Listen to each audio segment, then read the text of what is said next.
See, a few weeks ago, I was speaking in Texas, and I was speaking at a big stadium event. There were going to be like 50,000 people there, and I'm just praying, going, God, okay, what do you want me to say? What do you want me to say to this crowd? What do you want me to say in this stadium?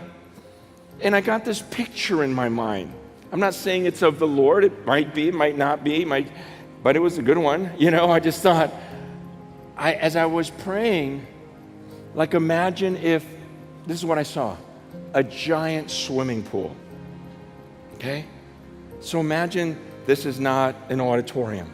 Imagine this is halfway filled with water. Okay?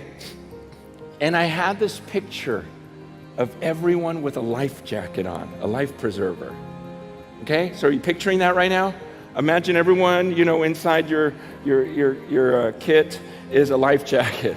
Okay? You blow it up, we put it around our necks, just like on the airplanes, and it just floats, and we're all floating around in this room. That was the picture I got, was a bunch of people floating in a stadium filled with water with life jackets on. And the point was, as I looked at the crowd, I couldn't tell who knew how to swim because everyone had a life jacket on. And I was realizing the only way I could tell whether or not the people could swim is if they took off their life jackets. And then we could see what's inside of you. Do you know how to swim? I think the point the Lord was making to me through that was that there are a lot of things in today's church that can keep you afloat artificially, externally.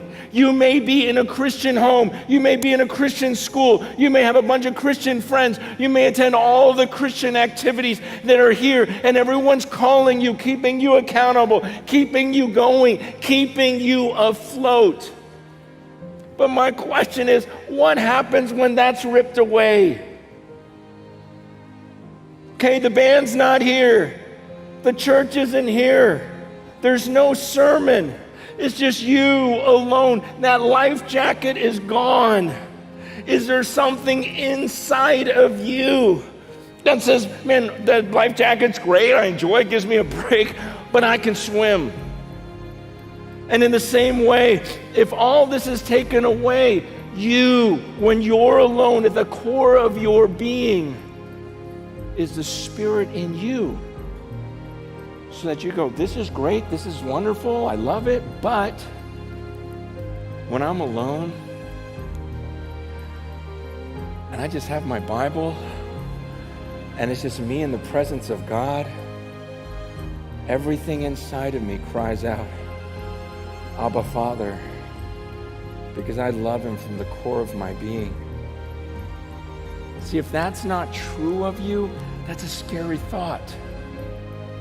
Because Matthew 7 says, at the very end, when we stand before God, He says there'll be many, many, many people that'll say, God, but didn't I do this? Didn't I do this? Didn't I do this? And God will say to them, depart from me, I never knew you.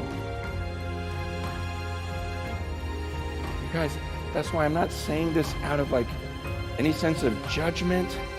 I just know, having been a pastor for the last 30 years, that there are people that we can keep afloat in different ways. And then eventually that time comes when the music's gone, maybe the pastor's gone, and you're by yourself, and there's nothing left. And you realize, whoa, we were just keeping people afloat, rather than really being the Spirit of God entering into them and causing them to cry out, Abba, Father. Gosh, I hope you are not the type of person that has to be begged to spend time alone with God.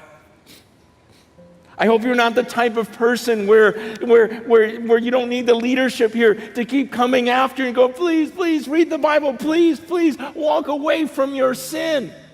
Because the Bible says when God's Spirit enters into you, that becomes your desire. You don't have to have someone pulling you, dragging you, getting you out of your sin. You can't stand it yourself.